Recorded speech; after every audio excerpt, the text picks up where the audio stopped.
2022 жылы Кыргызстандын аймагында ар түрдүү типтеги жана түрдүү багыттагы 1000ден ашык китепкана эсепке алынган. Алардын эң көбү же 210 китепкана Чүй облусунда жайгашкан. Бул тууралуу Улуттук статистика комитетинин бүткүл дүйнөлүк китеп күнүнө карата даярдалган маалыматында айтылат.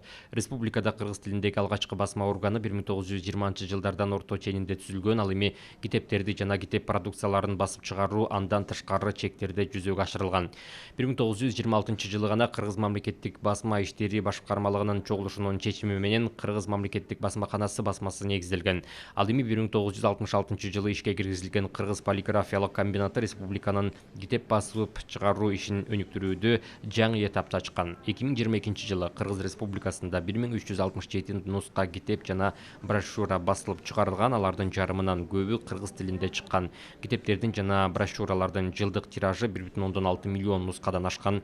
Республикада 1000 адамга 250 басылып чыгарылган китеп туура келет.